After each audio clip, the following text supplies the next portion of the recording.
വീട്ടില് ബാറ്റൊക്കെ തല്ലി ഒടിച്ചിട്ടുണ്ട്. കളി കൂടിയിട്ട് ബാറ്റൊക്കെ തല്ലി ഒടിച്ച് പപ്പ എനിക്കൊന്നു എടുത്ത് മറ്റേ ഷീറ്റിന്റെ കളിക്ക് ഒരു സപ്പോർട്ട് ഉണ്ടായിരുന്നില്ല. ഇല്ല, അന്ന് ഇപ്പോഴത്തെ പോലെ IPL അങ്ങനൊന്നും ഇല്ലല്ലോ. അങ്ങനത്തെ കളി എന്ന് പറഞ്ഞാൽ ആ കൂടെ രഞ്ജി ട്രോഫി അന്ന് ഈ പറഞ്ഞ ഈ പത്രത്തിൽ കാണുന്ന മാത്രമേ ഉള്ളൂ. ബാക്കിയെല്ലാം ഇന്ത്യ മാച്ച് അല്ലേ. നമുക്ക് അങ്ങനെ നാട്ടിൽ നിന്ന് അങ്ങനെ ഇന്ത്യ ഭയങ്കര ഇഷ്ടമായിരുന്നു എനിക്ക് കളി. എനിക്ക് എനിക്ക് പണ്ട് ഞാൻ 9ാം ക്ലാസ്സിലും 10ാം ക്ലാസ്സിൽ പഠിക്കുന്ന സമയത്ത് വീട്ടിൽ കിടന്ന കാര്യം എനിക്ക് ഓർമ്മയുണ്ട്. മറ്റേ MRF അക്കാഡമി പോയി ജോയിൻ ചെയ്യണം. ഇതൊക്കെ ആൾക്കാർ പറഞ്ഞ് കേട്ടിട്ടുള്ള മാത്രം വീട്ടിൽ പറഞ്ഞില്ല. വീട്ടിലെ കളിയെ പറ്റി ഒന്നും അറിയില്ല, മമ്മിക്ക് അറിയില്ല, പപ്പായ്ക്ക് അറിയില്ല. ചേട്ടൻ ആണെങ്കിൽ കളിച്ച് നടക്കുന്നു. ഞങ്ങൾ അപ്പം അങ്ങനെയുള്ള സപ്പോർട്ടൊന്നും കിട്ടുന്നില്ല. പക്ഷെ അങ്ങനെ മുന്നോട്ട് പോകണമെന്ന് എനിക്ക് ഭയങ്കര ആഗ്രഹം ഉണ്ടായിരുന്നു. സിനിമയൊന്നല്ല, പഠിക്കണമെന്നോ അങ്ങനൊന്നും വിചാരിച്ചില്ല. കളിക്കാരനാണെന്ന് അത് എനിക്കൊന്ന് എന്നെ പോലെ ഒരുപാട് ആൾക്കാർ ഇങ്ങനെ ആഗ്രഹിച്ചിട്ടുണ്ട്. അതെന്റെ ഒരു ആഗ്രഹമായിരുന്നു. അത് പിന്നെ പക്ഷെ അത് ഫോളോ ചെയ്തു. ഞാൻ പിന്നെ +2 പഠിക്കാൻ പോകുമ്പോൾ സെലക്ഷനൊക്കെ പോയിട്ടുണ്ട്. 10ാം ക്ലാസ് +2 പഠിക്കുന്ന സെലക്ഷൻ സെലക്ട് ആയിട്ടുണ്ട്. മറ്റേ ജില്ലാ ടീം സെലക്ട് ആയിട്ടുണ്ട്. പക്ഷെ എന്താ, ഞാൻ ബോൾ ചെയ്യത്തില്ല എന്നുള്ള കാരണത്തിൽ അവരെന്നെ ഞാൻ ബാറ്റിംഗ് ഞാൻ സെലക്ട് ആയി. ബോളിങ്ങോട് സ്പിന്നെങ്കിലും ഞാൻ സ്പിൻ എറിഞ്ഞ് കഴിഞ്ഞപ്പം ഭയങ്കര അവർക്ക് ഞാൻ എറിയത്തില്ല. അപ്പൊ അവർക്കൊരു ബാറ്ററെ മാത്രമല്ല വേണ്ട. അത് ഞാൻ പത്തനംതിട്ട ജില്ലാ ടീമിൽ നിന്ന് എന്നെ ഫൈനൽ വരെ പോയി. പിന്നെ നിന്നെ പുറത്താക്കി.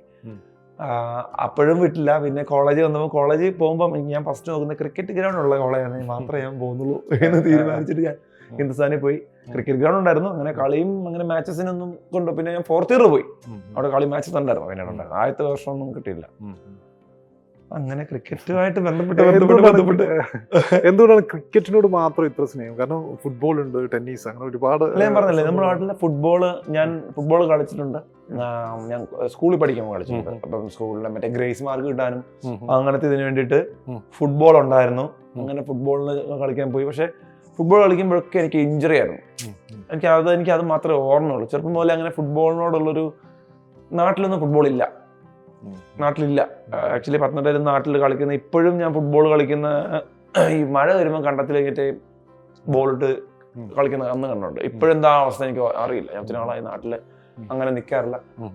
എങ്കിലും അതുകൊണ്ടാണ് ക്രിക്കറ്റ് മാത്രമേ ഉള്ളായിരുന്നു ആ സമയത്ത്. രാവിലെ ഒരു 8 മണിയാകുമ്പോൾ രാവിലെ മമ്മി എന്താ രാവിലെ ഫുഡ്? അപ്പൊ രാവിലെ 7:30 കുറച്ച് കഴിഞ്ഞ് കഴിക്കാം എന്ന് പറയുമ്പോൾ 8 മണിയാകുമ്പോഴത്തേന് എങ്ങനെയും കഴിച്ചിട്ട് ഒറ്റ വിടില്ല. നേരെ ബാറ്റ് എടുത്തോണ്ട് സൈക്കിൾ എടുത്ത് നേരെ പോകുന്നു. കണ്ടത്തിൽ പോകുന്നു. എല്ലാവരും വിളിച്ച് 8:30 കളി തുടങ്ങും. ഒരു 1:30 വരെ കളിയാ. അത് കഴിഞ്ഞ് നേരെ 1:30 കഴിയുമ്പോൾ എന്താ ഫുഡ് വിശക്കുന്നു. നേരെ കഴിക്കാൻ പോകും. കഴിക്കുന്നൊരു സമയം, കഴിക്കുന്നു, തിരിച്ച് വീണ്ടും കണ്ടത്തില്. ഇതന്നെ പരിപാടി. ഇത് ഒരു സമയത്ത് നമുക്കൊക്കെ 9ാം ക്ലാസ്സിൽ 9th എനിക്ക് ഏറ്റവും കൂടുതൽ ഓർമ്മയുള്ളത്. 9 പഠിക്കുമ്പോൾ ഏസ്മ എന്ന് പറഞ്ഞൊരു പരിപാടി വന്നിരുന്നു. ടീച്ചേഴ്സ് എല്ലാം കൂടെ ഒരു സമരം അങ്ങ് ചെയ്തു. 2 മാസം നമുക്ക് ലീവായിരുന്നു. അതായത് നമ്മുടെ ഇതും അല്ലാതെ 2 മാസം എക്സ്ട്രാ ലീവ് കിട്ടി. ഇപ്പൊ 4 മാസം കണ്ട് അടുപ്പിച്ച് നമുക്ക് ലീവ് കിട്ടി. ആ സമയത്ത് വേറൊന്നുമില്ല, ക്രിക്കറ്റ് മാത്രം. വേറെ ഒരു പരിപാടിയില്ല. ദിവസം 3 നേരം അയ്യോ, ഫുഡില്ല. ഞാൻ രാവിലെ ഉച്ചയ്ക്ക് കഴിഞ്ഞാൽ പിന്നെ തിരിച്ച് 6 മണിയാകുമ്പോൾ മറ്റേ ഇതിനകത്തൊക്കെ പരസ്യം കാണത്തില്ല, മറ്റേ സർഫ് എക്സലിന്റെ പരസ്യം കാണില്ല. അതിലും കഷ്ടമായിരുന്നു. നിരങ്ങി അവിടെ ഇവിടെ കണ്ണിന്റെ പുരികത്തെ വരെ കണ്ടെത്തി ചെളിയാണ്.